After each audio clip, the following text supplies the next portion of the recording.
Elon Musk कहते हैं कि मेरे पास रॉकेट साइंस की कोई भी ऑफिशियल डिग्री नहीं है, मैंने सिर्फ और सिर्फ बुक से पढ़ा है, किताबों से पढ़ करके सीखा है और उन्हीं किताबों से जो पढ़ा है, नॉलेज गेन किया है, उसी को इम्प्लीमेंट किया है, उसी से स्पेस एक्स की शुरुआत कर दी है जो कि अरबों डॉलर की कंपनी है। अब आप बता दीजिए कि आपके लिए डिग्री मायने रखती है या फिर आपके लिए नॉलेज मायने रखती है। तो लोग आपको इग्नोर क्यों करते हैं? तो ये कारण हो सकते हैं, जब लोग आपको बुलाते हैं तो आप सब कुछ छोड़ छाड़ करके वहाँ पर पहुँच जाते हो, अर्थात उनको बहुत ज़्यादा अहमियत दे देते हो।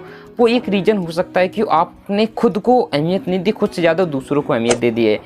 दूसरा कारण हो सकता है कि आप किसी से हद से ज़्यादा प्यार कर लेते हो, इसलिए वो आपसे बोर होने लगता है।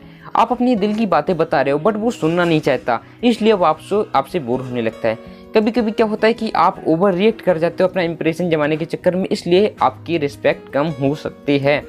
कभी कभी क्या होता है कि आप ज़्यादा खुल करके बोल जाते हो जो लोगों को पसंद नहीं होता है। आप काम कम करते हो, बोलते ज़्यादा हो, ये भी रीज़न हो सकता है। और एक ये भी कारण हो सकता है कि आप अपने जो सर्कल है उसमें गरीब हो, तो आप अपने लेवल को ऊंचा करो और अपने टाइम को सबसे ज़्यादा वैल्यू दो। तो आज आपको वॉरेन बफेट जी के इन्वेस्टमेंट रूल्स बताने वाला हूँ। तो सबसे पहली बात है, जो शेयर खरीदने का जो सही समय होता है वो आज अभी होता है, इससे बेस्ट समय और कभी भी नहीं होता है। सेकेंड स्टेप, जो बेचने का समय होता है वो कभी भी नहीं होता है, अर्थात उनका कहना है कि जब पैसों की बहुत ज़्यादा ज़रूरत हो, एक लिमिट से ज़्यादा नीड हो जाए, तब पैसों को निकालना चाहिए, नहीं तो आपको शेयर पर बनाए रखना चाहिए, होल्ड करके रखना चाहिए।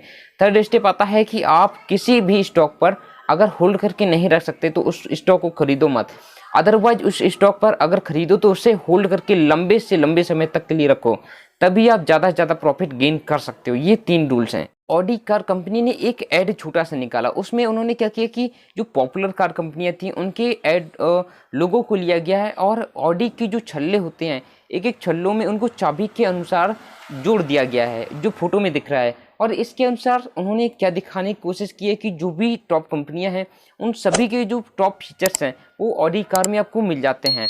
इससे उन कंपनियों की जो वैल्यू है वो तो कम हो सकती है। बट 1980 में गौतम अडानी ने महेंद्र ग्रुप में डायमंड शॉर्टर की नौकरी स्टार्ट कर दी थी और उस समय उनके पास कुछ नहीं था, लेकिन 2022 में अडानी ने मुकेश अंबानी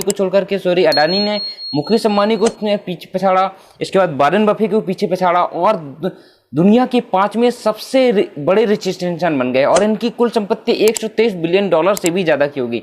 ऐसी बिजनेस कंटेंट के लिए चैनल को सब्सक्राइब जरूर करें। एलोन मस्क ने बातों बातों में कह दिया कि मुझे नहीं फर्क नहीं पड़ता है कि आपने हाई स्कूल में कितने नंबर पाए हैं, कितना अच्छा परफॉर्म किया है, आपकी रैंकिंग क्या आई है, आपने इंटर में कितना अच्छा परफॉर्म किया, आपके पास डिग्री कौन कौन सी है। अगर आपके पास कोई स्किल्स है तो आप टेस्ला और स्पेस एक्स में काम कर सकते हो, स्किल्स है तब।